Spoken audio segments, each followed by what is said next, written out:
مولاي صل وسلم دائما أبدا على حبيبك خير الخلق سندھ کے ایک علاقے کے اندر، ایک بستی کے اندر ہمارا جانا ہوا. کوئی 25-30 گھر ہوں گے وہاں پر، چھوٹی سی بستی، ایک ہی وہاں پر مسجد. تو ہم نے 3 دن اس مسجد کے اندر رکنا تھا. لیکن جب ہم وہاں پر اس مسجد کے اندر گئے تو بری حالت تھی مسجد کی. اور یہ کو میں سندھ کا تو میں نے نام لے دیا، ہمارے ہر پنجاب کے اندر بھی، بلوچستان، ہر علاقے کے اندر ایسی مساجد اور ایسی جگہیں ہیں.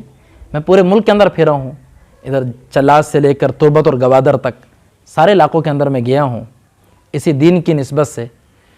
تو ہر جگہ پر ایسے جگہ موجود ہیں، ایسے دیہات اور ایسے علاقے موجود ہیں جہاں پر بہت زیادہ جو ہے وہ بری حالت ہے، بڑی پتلی حالت ہے دین کے حساب سے لوگوں کی. تو ہم اس بستی کے اندر گئے تو بری حالت تھی مسجد کی. ہم نے اس کی صفائی وغیرہ کی، ایک دیوار اس کی گری ہوئی تھی. بلکہ اتنے میں وہ آ گئے ہمارے پاس کہ بھئی یہاں سے نکلو، ہماری عورتیں یہاں سے گزرتی ہیں اور یہ دیوار وغیرہ گری ہوئی ہے. ہم نے کہا کوئی نہیں، ہم دیوار کو بنا دیتے ہیں، ہم نے یہاں 2-3 دن رکنا ہے تو ہم دیوار کو تعمیر کر دیتے ہیں، اس میں کون سی ایسی بات ہے. تو تھوڑا سا انہوں نے بحث و مباحثہ کیا، اس کے بعد انہوں نے کہا چلو ٹھیک ہے. پھر ہم نے وہاں پر کپڑا باندھ دیا دیوار کی جگہ، اور ہم نے کہا بھئی یہ ویسے تو ہم بنا دیتے ہیں لیکن یہ تو آپ لوگوں کی ذمہ داری ہے کہ مسجد تو ہر کسی کے آنے کی جگہ ہے. مسجد تو جو مرضی آئے، حتیٰ کہ مسلمان کے علاوہ کافر بھی مسجد میں آ جائے اسے بھی نہیں روک سکتے.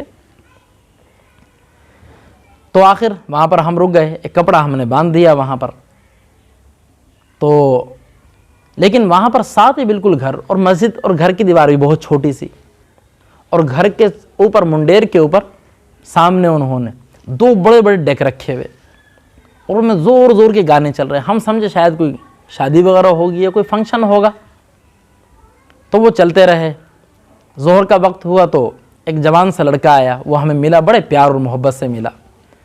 تو اس نے ہمیں بتایا کہ میں یہاں کا امام مسجد ہوں. دیکھنے میں وہ لگتا نہیں تھا کہ امام مسجد ہے، یہ عام سا لڑکا لگتا تھا بالکل، کہ وضع قطع سے وہ معلوم نہیں ہوتا تھا. تو میں نے ویسے اس سے بات چیت کی، کیونکہ ہم بھی اسی فیلڈ کے ہیں. تو میں نے بات چیت کی، میں نے خیریت سے کیا حال چال ہیں، آپ نے کہاں سے قرآن پاک پڑھا؟ کہا یہیں میں نے پڑھا ہے. میں نے کہا کہاں پر؟ کہہ رہا یہیں اپنی مسجد میں. تو میں نے کہا حافظ وغیرہ؟ نہیں حافظ نہیں ہوں، ناظرہ پڑھا ہے. میں نے کہا کب پڑھا؟ کہہ رہا ہے ابھی، آج ہی ختم ہوا میرا وہ. تو ہمارے ایک ساتھی بیٹھے تھے، وہ بڑا مزاحیت سے ساتھی ہیں. تو وہ کہنے لگے کہ یہ جو گانے باجے بج رہے ہیں، وہ تو مذاق کر رہے تھے وہ، کہ تھوڑی سی بات کو پھیر کے انہیں کہتا ہوں کہ بھئی گانے وغیرہ تھوڑا سے بند کروا دو. تو بہت دیر سے ہم پریشان تھے، گانے زور زور کے لگے ہوئے تھے، ڈیک لگے ہوئے تھے. تو انہوں نے کہا جو گانے لگے ہوئے ہیں تمہارے قرآن کے ختم ہونے کی خوشی میں لگے ہوئے ہیں. انہوں نے تو مذاق کیا تھا ایسے ہی. تو وہ آگے سے کہنے لگا جی میرے قرآن کے ختم کی خوشی میں لگے ہوئے ہیں گانے یہ. تو ہماری ایک دم آنکھیں کھل گئیں. ہم نے دوبارہ پوچھی یہ بات کہ یہ گانے جو ہے یہ آپ کے قرآن کی خوشی میں؟ انہوں نے کہا ہاں میرے قرآن کی خوشی میں. اور 1 دن نہیں، 2 دن نہیں، 3 دن وہ دن میں بھی گانے لگے رہے، رات کو بھی لگے رہے. اور دن کے اندر ایک ڈالا انہوں نے کروایا ہوا تھا، اس کے اوپر وہ ڈیک وغیرہ رکھتے تھے، اور سارے گاؤں کے اندر، ارد گرد کے گاؤں کے اندر پھرتے تھے گانے لگا کے. اور رات کو وہ 20-25 جو گھر تھے اس کی ساری لڑکیاں جمع ہو جاتی تھیں، وہ ارد گرد بیٹھ جاتی تھیں، اور لڑکے درمیان میں کھڑے ہو کر ناچتے تھے، بھنگڑے ڈالتے تھے اس ختم قرآن کی خوشی میں. اور میں نے اسے پوچھا کہ بھئی کس سے تو نے پڑھا؟ تو کہہ رہا خود ہی، بغیر استاد کے خود ہی قرآن پاک پڑھ لیا، الف سے لے کے یہ تک. ہماری ہر چیز ہی حیرانگی کی چیز تھی. یہ ہمارے ملک کی بات ہے، کسی جنگل کی بات نہیں بتا رہا ہوں. ہمارے ملک کے پاکستان کی، جہاں پر دنیا میں سب سے زیادہ حافظ قرآن بنتے ہیں. اس سال بھی 63,000 رجسٹر حافظ قرآن بنے ہیں. 63,000. سعودیہ میں نہیں بنتے، سعودیہ میں 5,000-6,000 حافظ قرآن بنتے ہیں ایک سال کے اندر. پاکستان واحد ملک ایسا ہے جس میں دنیا میں سب سے زیادہ حافظ پیدا ہوتے ہیں. یہ اس ملک کی صورتحال ہے. باقی دنیا کے کیا حالات ہوں گے وہ میں اور آپ سوچ بھی نہیں سکتے. تو ہمارے وہ ساتھی کہنے لگے کہ یہ کیا کیا جائے اس کے بارے میں. تو وہ جو ایک وہاں پر تھوڑا سا فکر والا ساتھی تھا، وہی نماز پڑھتا تھا بیچارہ، ایک امام اور ایک وہ ساتھی.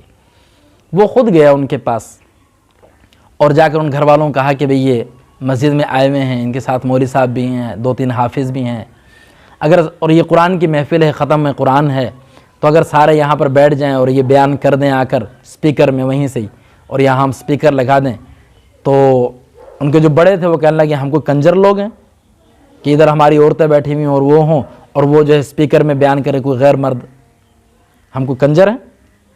یعنی سارا دن وہ گانا گا رہے، ناچ رہے، وہ کوئی ایسی چیز نہیں، یعنی اتنے دین سے دور، اور قرآن کی بات سننا، اللہ رسول کی بات سننے پہ کہہ رہے ہیں ہم کوئی کنجر ہیں جو ہم کسی اور سے دین کی بات سنیں۔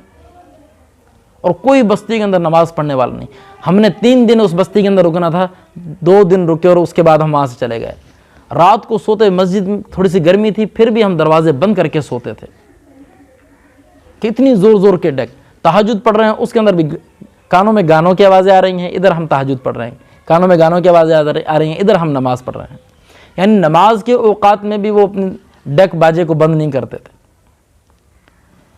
تو یہ کیا ہے کہ مسلمان کے اندر دین کی محنت نہیں ہوئی، تو آج مسلمان کی ایسی حالت ہو گئی کہ اسے اللہ اور اس کے رسول کے احکامات اور ہر چیز بھول گئی، ان ساری چیزوں کو بھی اس نے مذاق بنا لیا۔ تو اس کے لیے محنت اپنے اندر بھی ضروری ہے اور سارے کے سارے انسانوں کے لیے بھی محنت کرنا ضروری ہے۔ مولاي صل وسلم دائما أبدا على حبيبك خير